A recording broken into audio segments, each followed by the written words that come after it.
fevereiro 14. Êxodo 37, verso 1 a 38, verso 31.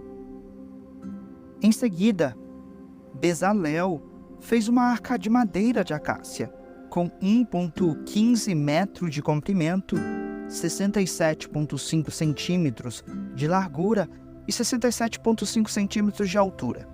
Revestiu-a com ouro puro por dentro e por fora e fez uma moldura de ouro ao seu redor. Mandou fundir 4 argolas de ouro e prendeu-as aos 4 pés da arca, 2 argolas de cada lado.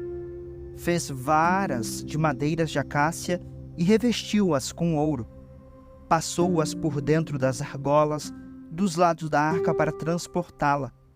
Fez ainda a tampa da arca, o lugar da expiação, de ouro puro. Media 1,15 metros de comprimento e 67,5 centímetros de largura. Fez 2 querubins de ouro batido e colocou um em cada extremidade da tampa. Modelou o querubim em cada extremidade da tampa de modo a formar uma só peça de ouro com a tampa. Os querubins ficavam de frente um para o outro, com o rosto voltado para a tampa da arca. Estendiam suas asas sobre a tampa para cobri-la. Bezalel fez a mesa de madeira de acácia com 90 centímetros de comprimento, 45 centímetros de largura e 67,5 centímetros de altura. Revestiu-a com ouro puro e colocou uma moldura de ouro ao seu redor. Enfeitou-a com uma borda de 8 centímetros de largura e com uma moldura de ouro ao redor da borda. Fez 4 argolas de ouro para a mesa e prendeu-as aos 4 cantos, junto aos 4 pés. Prendeu as argolas junto da borda para sustentar as varas usadas para transportar a mesa. Fez essas varas de madeira de acácia e revestiu-as com ouro. Fez ainda recipientes especiais de ouro puro para a mesa, tigelas, colheres, vasilhas e jarras para as ofertas derramadas. Bezalel fez um candelabro de ouro puro batido. Todo o candelabro e seus enfeites formavam uma só peça: a base, a haste central, as lâmpadas, os botões e as flores. Da haste central saíam 6 ramos, 3 de cada lado. Cada um dos 6 ramos tinha 3 lâmpadas em forma de flor de amendoeira, com botões e flores. A haste central do candelabro tinha 4 lâmpadas em forma de flor de amendoeira, cada uma com botões e flores. Havia um botão de amendoeira debaixo de cada par dos 6 ramos que saíam da haste central.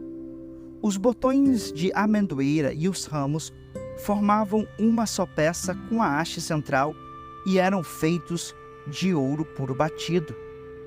Fez também 7 lâmpadas para o candelabro, cortadores de pavio e apagadores, todos de ouro puro. Foram necessários 35 quilos de ouro puro para o candelabro e seus acessórios. Depois, Bezalel usou madeira de acácia para construir o altar de incenso. Ele o fez quadrado, com 45 centímetros de lado e 90 centímetros de altura, com pontas em forma de chifre nos cantos entalhados da mesma peça de madeira que o altar.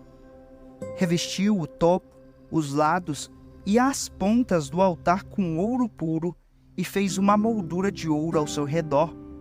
Fez 2 argolas de ouro e prendeu-as nos lados opostos do altar, debaixo da moldura de ouro, para sustentar as varas usadas para transportá-lo. Fez as varas de madeira de acácia e revestiu-as com ouro. Em seguida, preparou o óleo sagrado da unção e o incenso perfumado, usando as técnicas de um perfumista. Usando madeira de acácia, Bezalel construiu um altar quadrado para o holocausto, com 2,25 metros de largura e comprimento e 1,35 metros de altura. Fez uma ponta em forma de chifre para cada um dos 4 cantos, de modo que as pontas e o altar formavam uma só peça. Revestiu o altar com bronze. Depois, fez os utensílios do altar: baldes para recolher as cinzas, pás, bacias, garfos para a carne e braseiros, todos de bronze. Fez também uma grelha de bronze e a colocou à meia altura do altar, debaixo da borda. Fez 4 argolas de bronze e prendeu-as aos cantos da grelha de bronze, para sustentar as varas usadas para carregar o altar. Fez as varas de madeira de acácia e as revestiu com bronze. Por dentro das argolas dos 2 lados do altar, passou as varas usadas para transportá-lo. O altar era oco e feito de tábuas. Bezaleel fez a bacia de bronze e seu suporte de bronze com espelhos doados pelas mulheres que serviam à entrada da tenda do encontro. Bezaleel fez ainda o pátio, que era fechado com cortinas de linho finamente tecido. As cortinas do lado sul tinham 45 metros de comprimento e eram penduradas em 20 colunas apoiadas firmemente em 20 bases de bronze. Pendurou as cortinas com ganchos e argolas de prata. Colocou do lado norte cortinas idênticas a essas, com 45 metros de comprimento, penduradas em 20 colunas apoiadas firmemente em bases de bronze. Pendurou as cortinas com ganchos e argolas de prata. As cortinas do lado oeste do pátio tinham 22,5 metros de comprimento e eram penduradas com ganchos e argolas de prata em 10 colunas apoiadas em 10 bases. O lado leste do pátio também tinha 22,5 metros de comprimento. A entrada do pátio ficava do lado leste, situada entre 2 cortinas. A cortina do lado sul tinha 6,75 metros de comprimento e era pendurada em 3 colunas apoiadas em 3 bases. A cortina do lado norte também tinha 6,75 metros de comprimento e era pendurada em 3 colunas apoiadas em 3 bases. Todas as cortinas ao redor do pátio eram de linho finamente tecido. Cada uma das colunas tinha uma base de bronze, e todos os ganchos e argolas eram de prata. Os capitéis das colunas do pátio eram revestidos de prata, e as argolas usadas para pendurar as cortinas eram de prata. Para a entrada do pátio, confeccionou uma cortina de linho finamente tecido e a enfeitou com lindos bordados de fios de tecido azul, roxo e vermelho. A cortina tinha 9 metros de comprimento e 2,25 metros de altura, como as cortinas das divisórias do pátio. Era pendurada em 4 colunas, cada uma apoiada firmemente em sua própria base de bronze. Os capitéis das colunas eram revestidos de prata, e os ganchos e argolas também eram de prata. Todas as estacas usadas para sustentar o tabernáculo e o pátio eram de bronze. Esta é uma relação dos materiais usados na construção do tabernáculo, o santuário da aliança. Os levitas registraram os valores totais conforme Moisés os havia instruído, e Itamar, filho do sacerdote Arão, supervisionou esse trabalho. Bezaleel, filho de Uri e neto de Ur, da tribo de Judá, fez tudo exatamente conforme o Senhor havia ordenado a Moisés. Recebeu a ajuda de Auliabe, filho de Aizamaque, da tribo de Dan, artesão perito em gravar, projetar e bordar em linho fino com fios de tecido azul, roxo e vermelho. O povo contribuiu com ofertas especiais de ouro que totalizaram 1.024 quilos, calculados de acordo com o ciclo do santuário. Esse ouro foi usado em toda a construção do santuário. A comunidade toda de Israel contribuiu com 3.520 quilos de prata, calculados de acordo com o ciclo do santuário. Essa prata veio do imposto recolhido de cada homem registrado no censo. O imposto era de uma beca, isto é, meio ciclo, conforme o ciclo do santuário. O imposto foi arrecadado de 603.550 homens de 20 anos para cima, para fazer as 100 bases para as armações das paredes do santuário e das colunas que sustentavam a cortina interna. Foram necessários 3.500 quilos de prata, cerca de 35 quilos para cada base. Os 20 quilos de prata restantes foram usados para fazer os ganchos e argolas e para revestir os capitéis das colunas.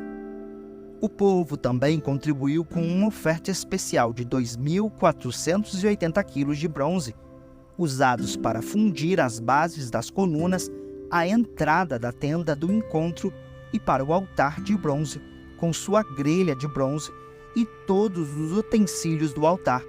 O bronze também foi usado para fazer as bases das colunas nas quais era pendurada a cortina da entrada do pátio e para todas as estacas ao redor do tabernáculo e o pátio. Mateus 28, versos 1 a 20. Depois do sábado, no primeiro dia da semana, bem cedo, Maria Madalena e a outra Maria foram visitar o túmulo. De repente, houve um grande terremoto, pois um anjo do Senhor desceu do céu, rolou a pedra da entrada e sentou-se sobre ela. Seu rosto brilhava como um relâmpago e suas roupas eram brancas como a neve. Quando os guardas viram o anjo, tremeram de medo e caíram desmaiados como mortos. Então o anjo falou com as mulheres. "Não tenham medo", disse ele. "Sei que vocês procuram Jesus, que foi crucificado. Ele não está aqui. Ressuscitou, como tinha dito que aconteceria. Venham, vejam onde seu corpo estava. Agora vão depressa e contem aos discípulos que ele ressuscitou e que vai adiante de vocês para a Galileia. Lá vocês o verão. Lembrem-se do que eu lhes disse." As mulheres saíram apressadas do túmulo e assustadas, mas cheias de alegria. Correram para transmitir aos discípulos a mensagem do anjo. No caminho, Jesus as encontrou e as cumprimentou. Elas correram para ele, abraçaram seus pés e o adoraram.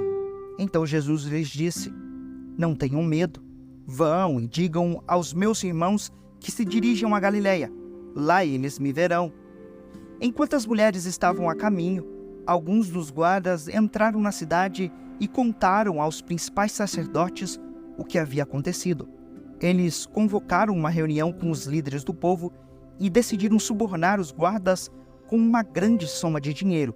Instruíram os soldados: "Vocês devem dizer o seguinte: os discípulos de Jesus vieram durante a noite, enquanto dormíamos, e roubaram o corpo.